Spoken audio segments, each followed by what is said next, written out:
Welcome you all, and you are going to today understand about blood.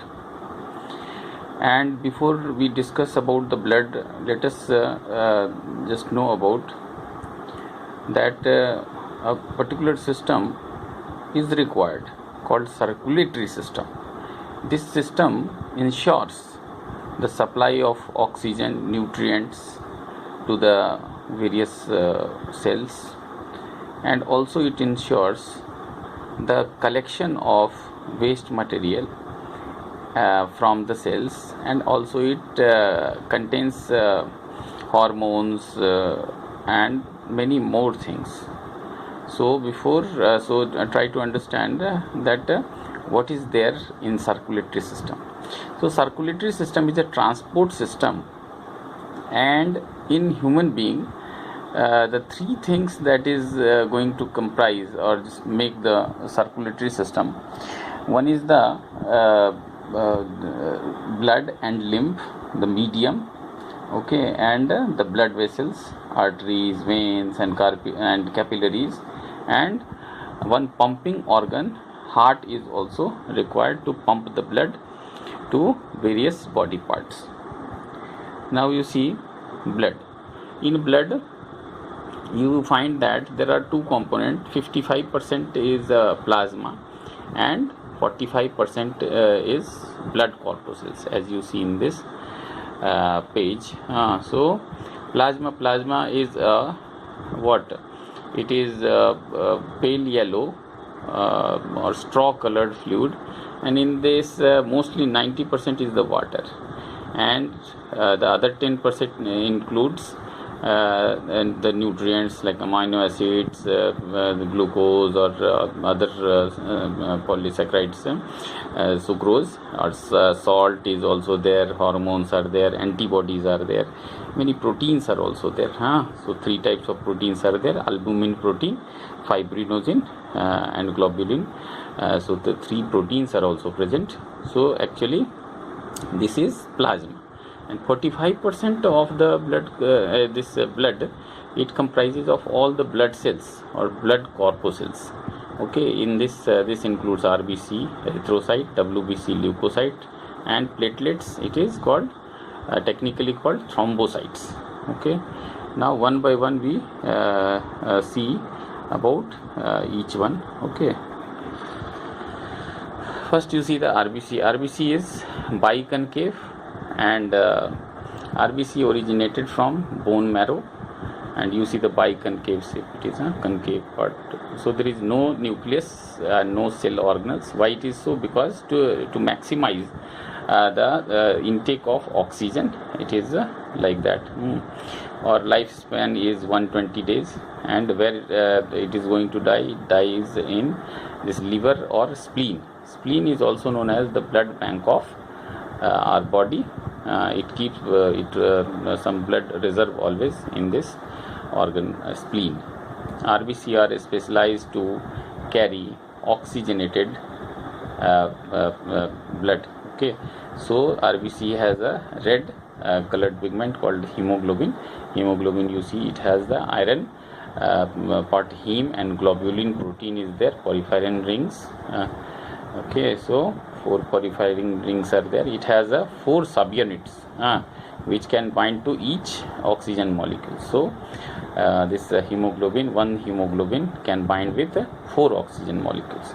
Hemoglobin bind with the oxygen to form oxyhemoglobin. See here. Okay, now after that, hemoglobin content, you see, 5 to 5.5 million per milliliter cube in case of male, and in case of female it is 4.5 to 5 million per milliliter cube. And you see here in or 6 to 7. So here 6 to 7 million per milliliter cube. In infants its number is more. Okay, so this is the RBC. After that you see the WBC. Or hemoglobin range, once you see it is 14 to 18 milligram per deciliter, in case of male, and in case of female it is 12 to 16 milligram per deciliter.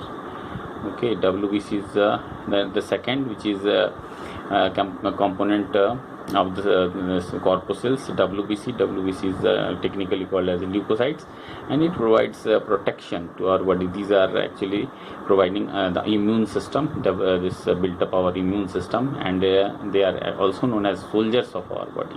So they fight from infections, they actually remove all the cellular debris, and they fight with the pathogens, bacteria, viruses, any threats or any type of toxins are also, if anyhow it enters into the body, they will handle these things also.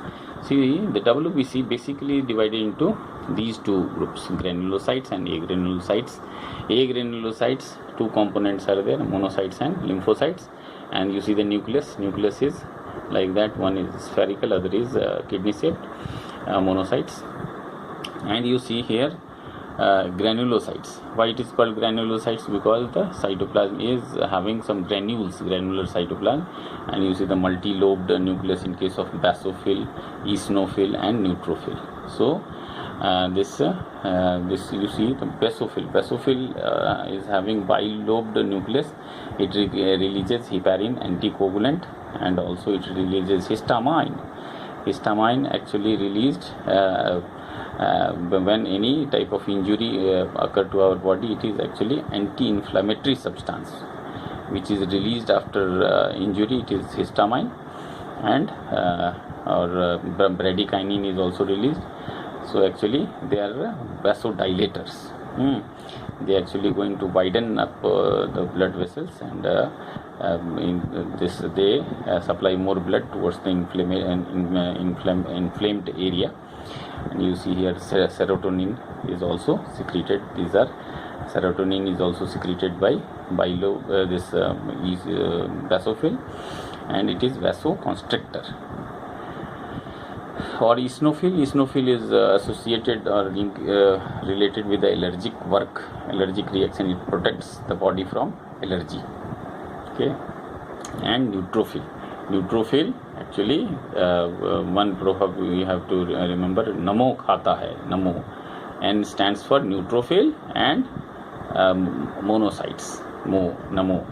So in that way you see that these two are actually handle the foreign material by phagocytosis. They actually eat up the foreign material, this pathogen, by engulfing them. So this is phagocytosis. So neutrophils and monocytes, neutrophil percentage is very high.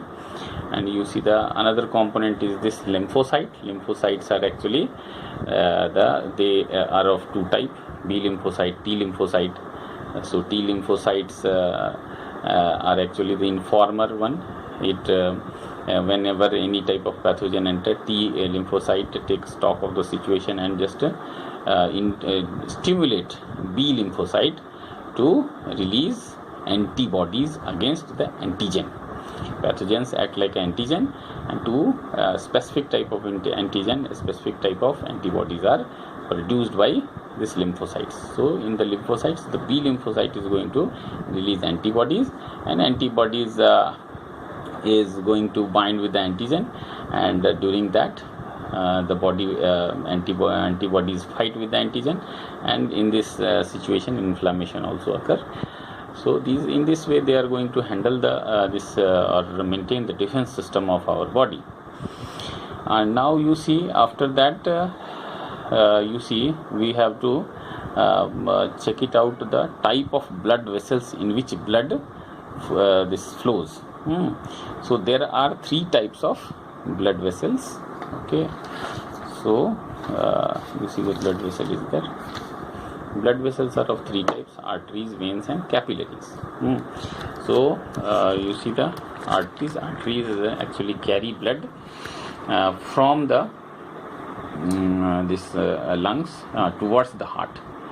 So this arteries actually pump the blood from the heart to the various body organs. Okay, so arteries are there, and they are actually, you see what are the walls, the thicknings, on that part we have to focus.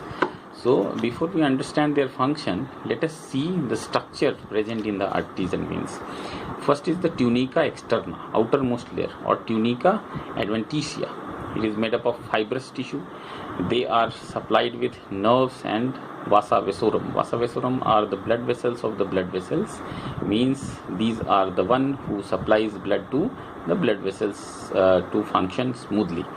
So one is the tunica externa, you have seen, outermost one, and the second layer is the tunica media. It is a muscular layer, and tunica interna is the third layer that is going to just make the wall of the artery, and the tunica interna is divided into two parts. First is the elastic layer, other is the inner one, endothelium. Endothelium is lined with the simple squamous epithelial tissue or cells, and this elastic layer, it is yellow elastin fibers are there. So these things are there. Once we see the diagram, we understand many things. See this. So what you see, these are the actually the cross section of artery, and this is the cross section of the vein. So once you see the cross section of the artery and veins, in this way you just can observe both the things. So what you find that in tunica externa, in case of artery, it is thinner. Tunica externa, in case of vein, it is little bit thicker.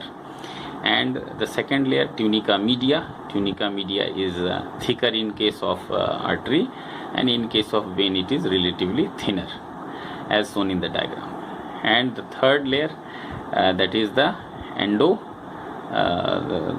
the third layer, it is the endothelium. So it is thicker in case of arteries and thinner in case of veins.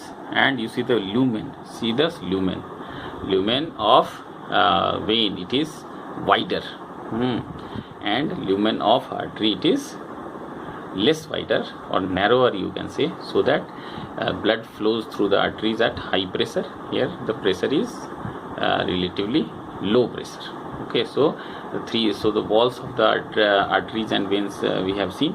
And capillary is what? The innermost layer that we talked is the endothelium, and endothelium, it is only made up of endothelium, and outermost it is a basement membrane. So capillaries are single layered blood vessels, and they have only endothelium. So you see it is there. Transverse section of capillaries is taken. Now you see what is the role of capillary. Capillary actually are the thinnest blood vessels. They have the reach to the cells and cells of the tissues. So actually if the arteries have to supply oxygen and the nutrients to the body tissues or cells, so via capillary it is achieved. And also when the waste has to be collected from the body tissues, via capillary it is collected also. So you see in this diagram you will find it is a better diagram. You see how capillaries are placed. Okay, you see this.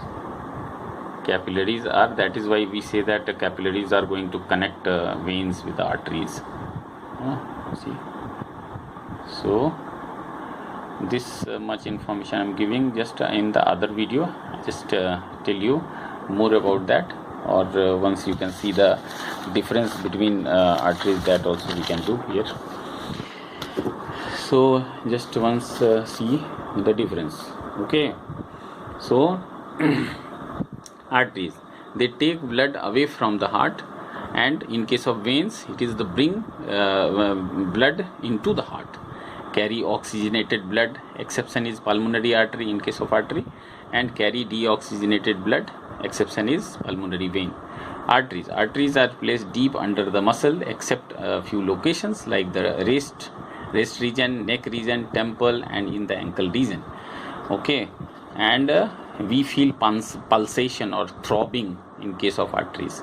Now here it is superficially placed just under the skin, and this arteries, they do not have valves. Blood is pumped by the heart with a greater pressure, and so no need of valves. Here veins are the one who are bringing the blood from the various parts back to the heart, it has to bring blood against the gravitation, so no pumping organ is involved, so the valve is there to protect any type of blood backflow.